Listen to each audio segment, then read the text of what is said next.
Kiev est en colère contre la France. Le chef de la diplomatie ukrainienne, Dmytro Kuleba, a fustigé les appels du président français Emmanuel Macron à ne pas humilier la Russie. Les appels à éviter d'humilier Moscou ne peuvent qu'humilier la France ou tout autre pays, car c'est la Russie qui s'humilie. Le président Emmanuel Macron insiste encore et encore de ne pas humilier Emmanuel la Russie. Macron. Nous comprenons très bien les tentatives du président et le rôle qu'ils essayent de prendre de médiateur dans ce conflit. Mais en effet, ce qui se passe, c'est qu'avec ces déclarations-là, ils invitent Vladimir Poutine à continuer la guerre, à persister, parce que là, on voit qu'il y a déjà des désaccords entre les dirigeants européens. Là, on voit qu'il y a déjà des probables divisions que Vladimir Poutine peut continuer à exploiter. L'armée russe peut cesser de brûler des églises, de détruire des villes et de tuer des enfants, si la personne responsable à Moscou en donne l'ordre. La France apporte un soutien financier et militaire à l'Ukraine, mais contrairement à plusieurs dirigeants européens, Emmanuel Macron ne s'est pas encore rendu à Kiev.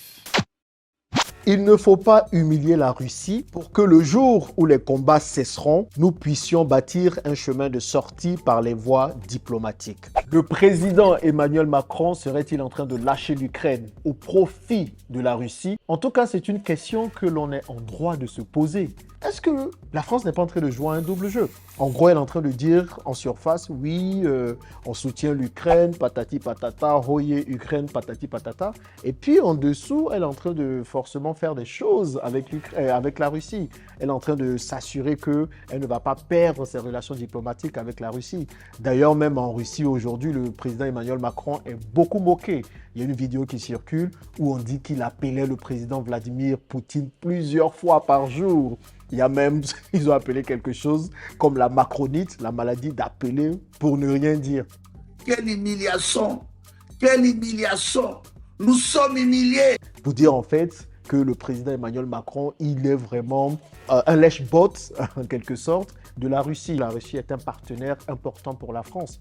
Donc la France ne veut pas tout simplement perdre ce partenariat-là.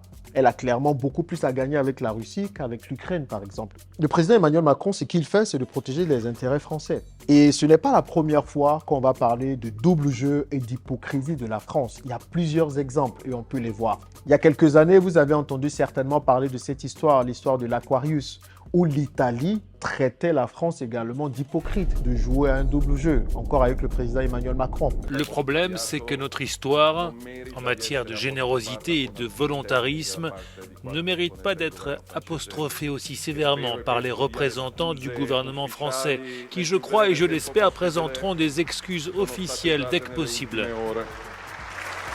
Le ministre accuse la France de se dérober sur la question migratoire, de n'avoir accueilli que 640 migrants débarqués en Italie quand elle s'est engagée à en recevoir près de 10 000.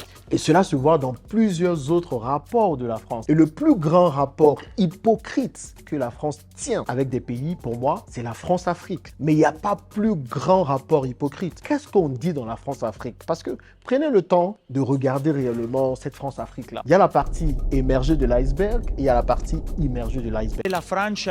Si la France ne décolonise pas des dizaines de pays pour lesquels elle imprime elle-même des francs CFA, alors nous continuerons à avoir une Afrique pauvre et une Europe hypocrite. Si ces propos ont déclenché la colère des autorités françaises, en Afrique, ils trouvent un écho favorable. Donc quand vous regardez, en apparence, qu'est-ce qu'on dit de la France-Afrique? La France dit non, elle a la France-Afrique, elle a mis en place la France-Afrique pour avoir des rapports amicaux et économiques avec ses anciennes colonies pour les aider à prendre leur envol. En tout cas, ça, c'est la partie émergée de l'iceberg. C'est les 10% de la vérité. Mais quand vous regardez au fond, la partie immergée de l'iceberg, les 90%, en réalité, l'objectif de la France avec la France-Afrique, c'est tout simplement de mettre en place des mécanismes de maintien de la domination française en Afrique. Donc, il y a plusieurs mécanismes que vous connaissez. Je ne vais pas vous faire un dessin. Mais on sait clairement que ce n'est pas la première fois que la France, cette grande France, qui parle de droits de l'homme, qui parle de démocratie, finalement, n'est pas tant que ça aussi un pays de démocratie. Et on l'a vu avec la crise ukrainienne. Quand il y a eu des problèmes, quand la Russie avait décidé d'attaquer l'Ukraine, eh bien, il y avait des oligarques russes qui avaient vu leur compte fermé et tout, et patati et patata.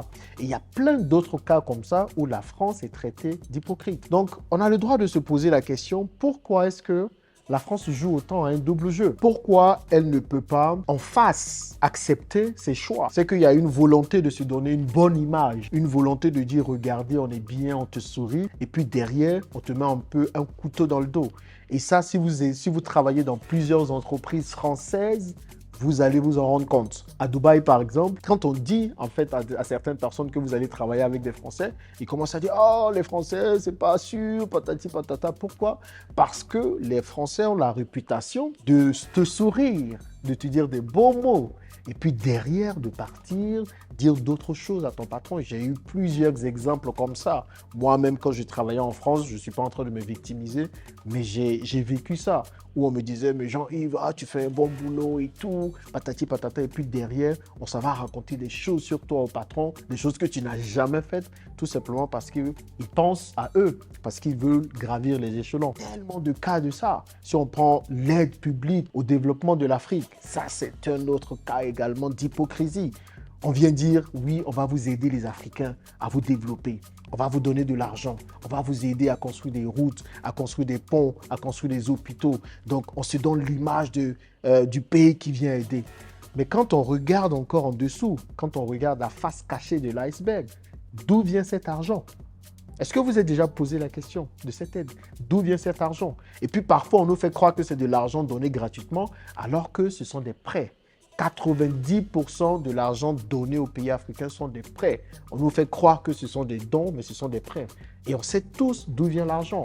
Plusieurs personnes disent que cet argent qui permet à l'Agence française de développement de participer à des projets en Afrique provient des réserves du franc CFA qui sont en France. Ça, plusieurs personnes le savent. Okay? Donc, il y a ce double jeu-là que joue beaucoup la France, à travers certainement ses présidents, qui doit nous pousser à nous poser les bonnes questions, qui doit nous pousser à réfléchir.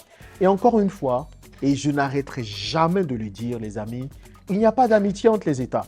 Il n'y a que des intérêts. La France est en train de protéger ses intérêts. La France est en train de se protéger en quelque sorte.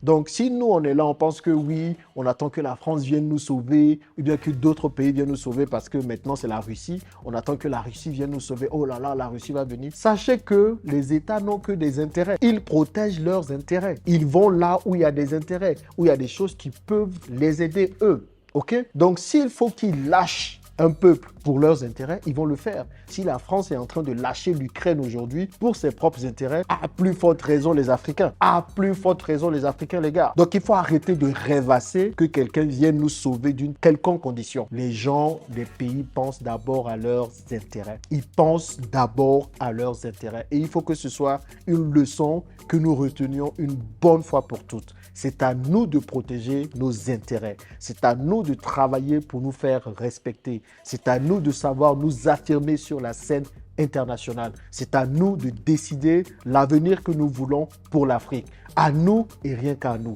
Et tant que nous n'aurons pas compris ça, nous allons toujours continuer à nous faire piétiner. Qu'est-ce que vous pensez de cette réaction du président Emmanuel Macron? Est-ce que vous pensez que ça mérite tout le tollé qu'il y a autour, tout ce que les gens disent, tout ce que les gens lui reprochent de jouer un double jeu? Eh bien pour vous, il n'y a rien de grave. Allez, on en parle dans les commentaires. Et puis nous, on se dit à bientôt dans une prochaine vidéo, les gars. À plus.